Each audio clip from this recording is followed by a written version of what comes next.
Hello everyone. So today we are going to discuss about design of one-way slab. So design of so probably you have heard the term design of one-way and one-way slab, and there are basically we'll be designing slab. There will be two type of slab, say one-way slab and two-way slab. Okay. So what is one-way slab and what is two-way slab? One-way slab is basically if the deflection is only in one direction, or suppose we have a slab and the longer side is suppose Lx and the shorter side is suppose Ly. If the ratio of Lx by Ly is greater than or greater than 2, then it will be called one-way slab. And if Lx by Ly is less than or equal to 2, then it is called two-way slab. Okay, so what does it mean basically? Suppose you have a very slab where suppose this is 1 meter and this is suppose 10 meters. Okay, it's very long and this side is short. Okay, in that case what happens, that the behavior of the slab is just like a beam.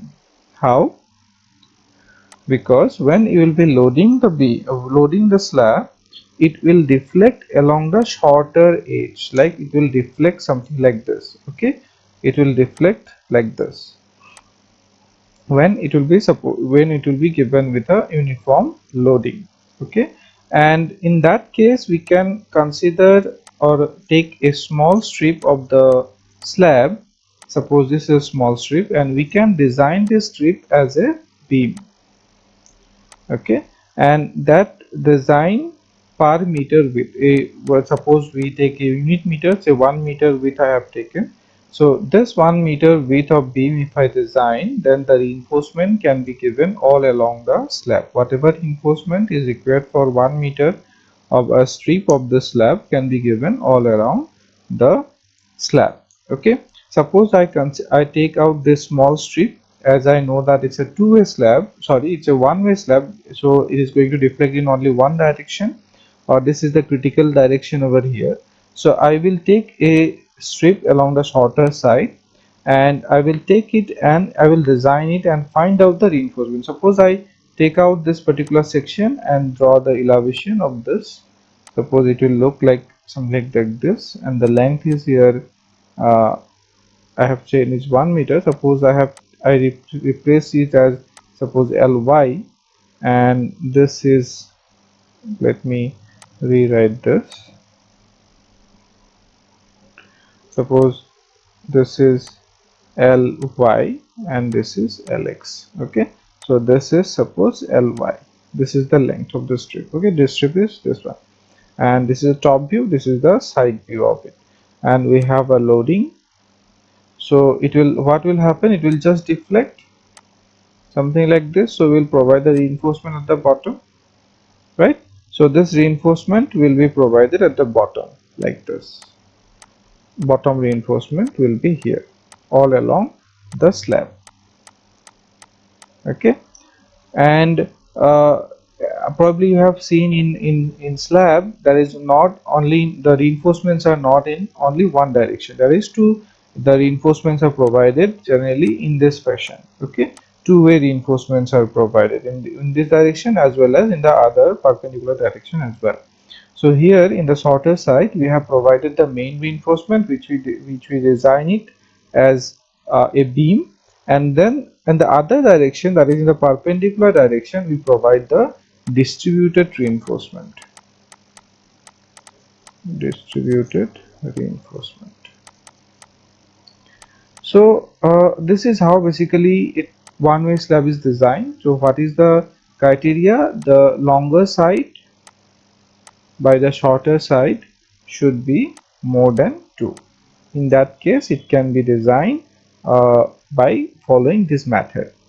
But in certain cases where the longer side by the shorter side is less than or equal to 2, suppose it is a square plate 2 meter by 2 meter, suppose.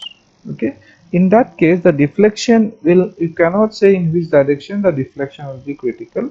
In this case the deflection will be critical in both the sides. Okay, so if I draw a 3D view of this particular plate, suppose this is the plate, and if you see the deflection pattern of it, so it will deflect something like this when the loading is there. Okay,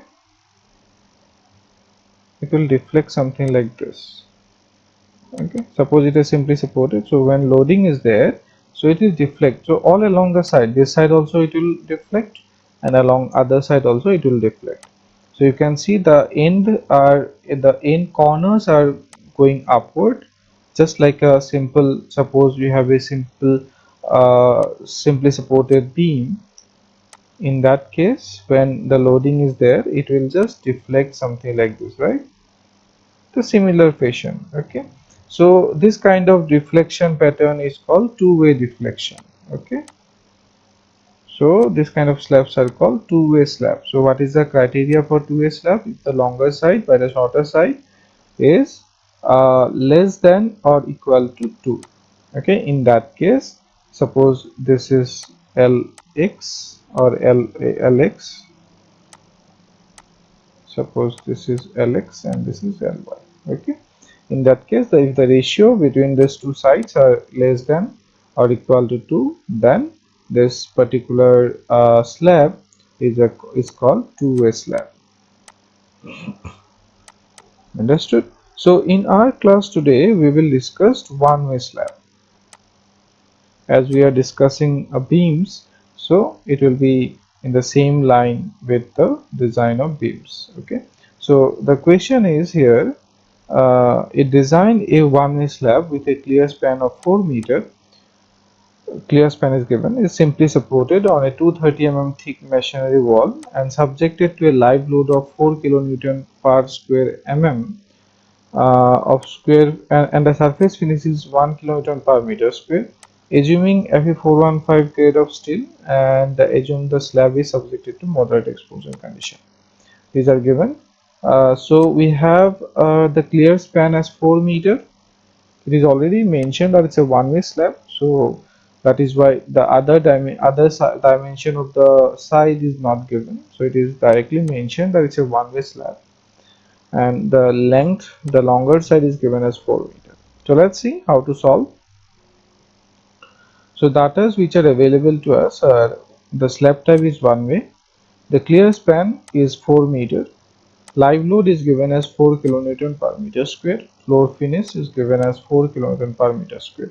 Remember, in beam we have taken the load as kilonewton per meter in UDL, and in slab we always take the load as kilonewton per meter square. Okay, this is in slab. So the grade of steel is 415, and let us assume that the grade of concrete is Fe2, M25 grade of concrete, and exposure condition is moderate, so probably the clear cover will be 30 mm. So let's see how to design. So first of all we will go for the load calculation. Okay, so as I have already told you that we will consider a single strip of the slab. So let us first assume what is the effective length. So it is a one-way slab, so design is similar to a beam. So what is the effective length? Just like a beam design, we have to find out the effective depth and effective length as well. So for beams, if you remember, for simply supported, it is L by D is taken as the ratio should be minimum should be 20 mm. Sorry, it should be 20 minimum. L by D ratio should not be, sorry, it's a maximum ratio. It should be L by D ratio should be less than 20 for a simply supported beam. But in case of slab, basically what we can do, we can increase this value to 25. Okay, so you will not find it in the IS code, but you can find it in the different books. And as per as you go on doing more and more design problems, as your experience will increase, so you will find that L by D ratio 25 is sufficient. So it is taken from the Pillai Menon book. So we so let us assume that the L by D ratio is 25. So you can assume it for a simply supported one-way slab, or basically simply supported slab. So from that we can find out that effective depth D is L by 25. So it is around 160 mm. Okay. And remember that if you compare beam and slab, you will find that slabs are more stronger than beams considering the same amount of load, because the dimensions are different. In beams, the width is very small, but in case of slab, the width and the length are very large quantities, right? So that is why basically we have taken some larger value. Initially, the maximum value for beam is only 20. So here we have taken 25. So here, as we have already said that small d is 160 mm that we have got, and also you can assume that whatever is in there in the IS code, suppose for simply supported beam, the length by depth ratio should be maximum 20. For continuous, it is 26. So you can increase or you can multiply this value by 1.25, or 25% increase you can make, and whatever value you will get, you can use that for a slab. Okay, so it's a just thumb rule. You may or may not use it, but you will understand, and you will see it while as and you can take a different value also. If you take the 20 also, that is also fine. And the only thing is that it's just a preliminary investigation, or only for the sake of finding out the effective depth you have to take the value. If you take 20, then also it is right, because eventually you have to do the deflection check. There it will come out whether it is sufficient or not. So let's see. After that, we will find out what is the overall depth we can assume. So overall depth D is equal to effective depth that we have taken as 160 mm plus 40 mm. That means 30 mm of clear cover, and assuming 10 mm dia bars using. So 40 mm is the effective cover. So D plus 40 is around 200 mm. Okay. Try to remember that in slab we provide two-way reinforcement, that is in this direction. Suppose another direction is in this direction. Suppose this is the slab. So these are just like a mesh or net, you can say. So mesh of reinforcement is provided in slabs. Okay. So after that, let's find out the effective span. So effective span, if you see uh, in the as per the beams, it is clear span plus effective depth or center to center distance from the support. So let's see that the clear span is already given, that is 4 meter, and support it is 230. So one effective length can be taken as 4.23. Another one is if you take clear span plus effective depth, then it comes out to 4.16. So you have to take whatever is the smaller. So here you can see that this is the smaller value. So L effective will be taking as 4.16 meters. Okay. Now we will try to find out what is the load combinations or the load. So let's find out what is the total dead load. So in case of dead load, all the units you can see here we have taken as kilonewton per meter square. Okay. So you know the unit weight of concrete is 25 kilonewton per meter cube into the depth. If you multiply, then you will get the load in kilonewton per meter square. Okay, plus FL, that is the floor finish, is also a type of dead load. So if we add this two, you will get sorry, this is floor load, yeah. So finished load, this is the finished load. So this is a dead load, we come up with to be 6 kilonewton per meter square. And then we have the live load, which is given as 4 kilonewton per meter square. It's already given. If these values are not given, you can take it from IS 875, and in there you can find that generally in case of a residential building, we use around 2 to 2.5 kilonewton per meter square of loading. And suppose in libraries we take around 10 kilonewton per meter square. In staircases we take 5 kilonewton per meter square. This kind of loading we take, I think. Okay, I have not discussed about the staircase. You will see in staircase it is taken as 5 kilonewton per meter square. So now let's see what is the factored load. So only dead load and live load is available. So the only combination possible is 1.5 dead load plus live load. So doing that, we can find out the the load on the slab is 15 kilonewton per meter square. Okay, so if we find out the factored moment, then it is WL square by 8. It is 32.448 kilonewton meter per meter. So how we calculated the moment? So as I have told you, that's a one-way slab, so we will take a small strip of it and of 1 meter. Okay, and we will calculate the load only on the small 1 meter. So if it is 1 meter, then the load will be how much? Here it is 15 kilonewton, sorry, it is 15 kilonewton per meter square, right, into 1 meter. So it becomes 15 kilonewton per meter, just like a beam. Okay, UDL is given, so 15 kilonewton per meter for a 1 meter strip. And then you can find out the moment. It is WL square by 8. It's very clear, it's very easy. So that is why it is per meter is here, because we are taking a 1 meter strip for consideration. So in 1 meter strip, the moment is 32.448, the maximum moment at the midspan. Now let's see that how to calculate the reinforcement. So it is very pretty easy. So we have calculated the moment, so you can directly calculate the steel required. So AST required will be use the equation FCK by Fy, FCK by 2 Fy into BD, or into 1 minus root over 1 minus 4.598 mu by FCK BD square, and it comes out to 599. So around 600 square of steel is required for 1 meter. Okay, remember it's for 1 meter. Every calculation we are doing from 1 meter strip, because the moment we have calculated, this is for 1 meter strip. Remember that.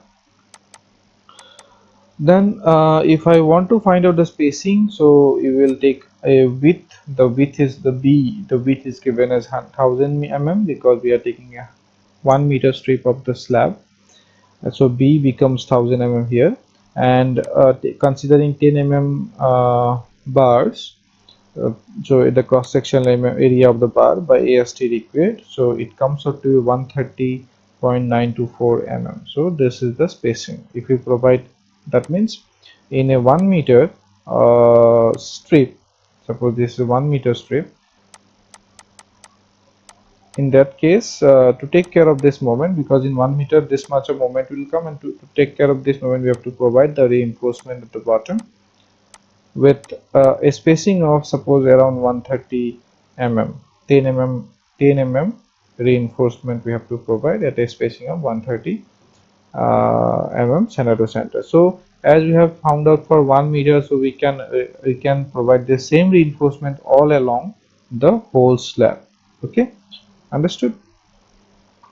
Now we have certain limitations or certain clauses that we can take care of while designing. So few of the means clauses for providing or detailing of reinforcement is given in clause 6.26.3.3 as well as 26.5.2. It is for slab. So let's see what is the maximum distance between the bars in tension, because just now we have found out the spacing. So what is the maximum spacing that is allowed for? Okay, so unless calculation of crack width shows that the greater spacing is acceptable, the following rule shall be applied to flexile members in normal, uh, internal or external conditions of exposures. Okay, normally this kind of reinforcements are provided, or the spacing is provided. For beams, the horizontal distance between the parallel reinforcements bars or groups near the tension phase of the beam shall not be greater than the value given in table 15, depending upon the amount of redistribution carried out and on the analysis and characteristic strength of the reinforcement. Okay, so we will see that it is not our concern for now. So for our concern is here, point B, the horizontal distance between the parallel main reinforcement bars shall not be more than 3 times the effective depth or 300 mm. So whatever is less you can find, and your spacing should be less than this value. Okay, whatever is less. Suppose we have here, we will see when we'll do the problem, you will understand. That means you find out three times of effective depth as well as the 300 mm. Whatever is less, suppose you find out that this is 300 mm is less, and then it becomes your spacing should be less than 300 mm. Okay, this is the maximum limit. Basically whatever less is the maximum limit for the spacing. Then we have the horizontal distance between the parallel reinforcement bars provided against shrinkage and temperatures shall not be more than 5 times the effective depth of the solid slab or 450 mm, whichever is smaller. The horizontal between parallel reinforcement bars provided against shrinkage and temperature. Basically, these are for distribution reinforcement. These are distribution reinforcement. Okay, or if you are providing specifically for shrinkage and temperature effect, so these are the criteria: 5 times of D or 450 mm. Then other these are the clauses for distributed reinforcement. I have already told you that the main reinforcement will be provided along the shorter side and the distribution reinforcement will be provided along the longer side. So these reinforcements, how these are provided, this can be found out in the clause 26.5.2. The rules given in 26.5.2.1 and 26.5.2.2 shall apply to slabs in addition to given those in the appropriate clauses. So you see the minimum reinforcement, the mild steel reinforcement in either direction in slab. So it is in either direction. That means it also take care of the distribution reinforcement. Shall not be less than 0.15 times of the total cross section area. This is 0.15 times of the total cross section area. That means B into D. So this is for mild steel. Basically, generally 6 mm bar is mild steel, which is available in the market, and all other is basically we have high strength deform bars. So for high strength deform bars, this is the minimum reinforcement is 0.12 into BD. This is for high strength deform bars. So for our case, the distribution reinforcement should be provided as 0.12%. Then maximum diameter of the bar, the diameter of the reinforcing bar shall not exceed 1/8 of the total thickness of the slab if this is the total thickness D by 8. Okay, so whatever diameter of the bar you are taking, that should not be, this should be more than this value. That shall not, sorry, that shall not exceed, the diameter of the reinforcement bar shall not exceed 1/8 of the total thickness. Okay, sorry. So here it said that this should be less than 8 d by 8. So diameter should be less than d by 8. The diameter of the reinforcement bar shall not exceed, it should not exceed the d by 8 value. Okay, so these are the certain clauses that you need to know before going for the detailing of the slab. So here, as per the minimum spacing criteria clause, that is 26.3.3, we have to find out 3 into D into 300 mm and 300 mm, right? So thrice of depth is effective depth is 480. So what is less? 300 is less. So whatever spacing will be provided, that should be 200 less than 300 mm. So as per our calculation, we need to provide 130, around 130 mm. So let us provide 125. So something less than that. Okay. So 10 mm at the rate 125 mm center center. And what is the AST provided over here? It will be around 628 mm square, considering a spacing of 125. Okay, so you can calculate it out. So it is just like the cross section area into 1000 that is the width b, and this is the spacing. Okay, if we want to find out the AST provided, it is with 1000, that means the width by the spacing, by the spacing, that means it gives you how many numbers of bars are required. The width by spacing, it will give the numbers of bars into the cross sectional area, that will give you this much of numbers of bars will be required per meter width, or whatever the width you have considered. Okay, so now we will go for distribution of bars. So distribution bars, I have told you that it's as per clause 26.5.2.1, and the minimum reinforcement or the minimum percentage is 0.12%, and 0.12 into b into d, which is around 240 mm square. So if you find out what is the spacing for this, it is around 209.33 mm, and this should be the as per the clause here 26.3.3 for slabs. So let's see, the it is 5 times of d and 450 mm. So we less is to 450, so the spacing should be less than 450. So we have provided 209, that means required is 209, so we can provide slightly less than that, so 200 mm center to center. So let us provide 8 mm bar at the rate 200 mm center to center. Okay, now check for effective depth. As we are designing just like a beam, so we will also try to see effective depth, that it is met or not. So what is the effective depth we can get here? As d, actual d, we have assumed 200 mm minus 30 mm minus 10 mm by 2, because it is up to the center of the reinforcement, so it is around 0.165 mm. And if you find out the d required is around 97 mm, okay, these equations are already known to you. So d required is 97.028 mm, and whatever d we have provided is 165 mm. So I think it is safe, okay, as d required is less than what is d provided, so it is a safe design. Okay, that means whatever reinforcement, whatever dimension or depth we have provided, that is okay. Now we will go for check for under reinforced and over reinforced section. So we will see what is the depth to the neutral axis. So AST provided is here, and the equation is same as like beam, so it is 0.183, and which is less than 0.48, so it is okay. So as the neutral axis depth is pretty much above the whatever the limit for the depth of neutral axis, so it is okay. And this section is a under reinforced section. Okay, this section is a under reinforced section. So I think all of these things we have already discussed in beams. There is nothing to repeat here.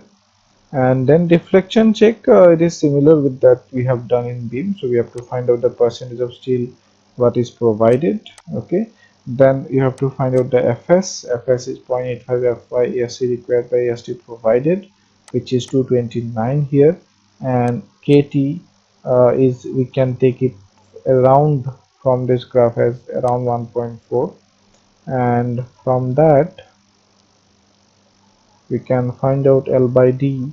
So here you can see L by D we have taken 20, because we have just designed it as like a beam. So for beam it is 20. So as we are doing the checking here, so we have to do as per IS code. Initially we have taken 25, that is not per the IS code, this is just a thumb rule that we have adopted, but as now we are checking, so it should be as per the IS code. So as per IS code, L by D should be 20, and it should be multiplied with KT and KC, right, according to the reinforcement provided. So as per the reinforcement provided, KT values come up to 1.4 into 20, which is around 28, and L effective by D is we have provided 25. So as this is less than 28, so hence we are in the safer side. Okay,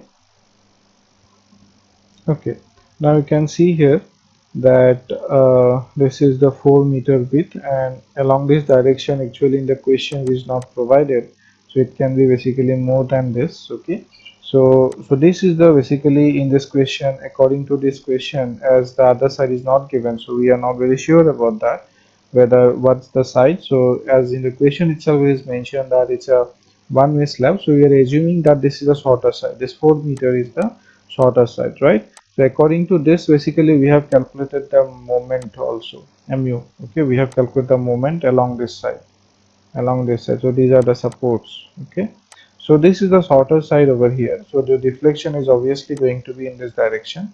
This will be the deflection. So if this is in this direction, the reinforcement should be the main reinforcement should be provided along this direction. So these are the main reinforcement. So as we have provided 10 mm at 25 center, so these are the main reinforcement. And at the other direction, we will be having the distributed reinforcement. We have provided 8 mm dia bars that with the spacing of 200 mm center to center. So these are the reinforcement in the longer side, or the distribution reinforcement. Here 4-meter is assumed to be the shorter side because the other dimension is not given in the question. If the other dimension is given in the question, you have to take it accordingly. The shorter side should be taken for the design. Okay, so this is the shorter side. So the strip that we have considered over here, if you remember, we have taken WL square by 8, right? So this is the strip we have taken of 1 meter width. This is the 1 meter width, and this is the 4 meter. L effective will be definitely 4.16 meter is the L effective. So this is W into L square by 8.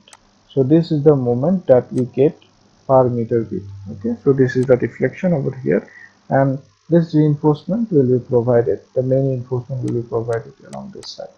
Okay, and these are distribution reinforcement. And also basically what you have seen here, this is the top reinforcement that are provided in case of a slab. In case of slab, you will see that the alternate bars are raised uh, to the top to take care of the negative moment. Though it's a say that's a it's a simply supported beam, but it is not like that there is no negative moment. Okay, so there will be a small amount of negative moment always might develop. So that is why what is done, that a length of 1.1 L up to 0.1 L, the bars which are at the bottom are moved upward and given a length of 0.1 L. Okay, so you can see over here, so as we have cut this section over here, so these are longitudinal reinforcement. So you can see alternate bars. Suppose this is one bar, this is second bar, this is a third bar. The third bar will be the at the end, it will be cranked up and given at the top. Okay, so just like this. So this is actually, this bar is at the top bottom, then it is cranked up and given at the top, which is a length of 0.1 L. Here you can see this is 0.1 L, and up to the support basically. Okay, this is 0.1 L, and this is done for alternate bars. See, if one bar is cranked in this side, the next bar will be cranked in the other support. The next bar will be cranked here. Okay, like this. So one bar is cranked over this side, then next will not be done on this side, then the alternate bars, the next to next, that is this bar will be cranked up here, but as this bar is not cranked in this side, so it will be cranked in the other side. So the spacing over here, you can see that if this is 125, then the spacing over at the top will be 250. Why one bar is at the top, other bar is, because the spacing between these two is 125, right? And the distance between from here to here, it is double, it is 250. So this two bar at the top, so it will be spacing as 250. Okay, and the similar direction or similar reinforcement detailing you'll see the other side also. Okay, so this is an important thing that you should remember, that in case of slab, the alternate bars are raised to the top, and the spacing becomes the double what is there in the inside, because alternate bars are raised to the top, so obviously the spacing is going to be double. So that is why this 250 over here, and at the bottom it is 125, it is double this. Okay, and always remember this should not be also more than 300 mm. This should be always less than 300 mm. Okay, always remember that. In case of concrete, nowhere you should provide the reinforcement spacing greater than 300 mm.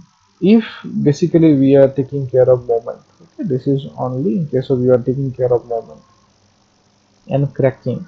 Okay, this kind of reinforcement should be provided. So I think with this I can conclude today's class, and I would suggest you to go through this and let me know if there is any doubt.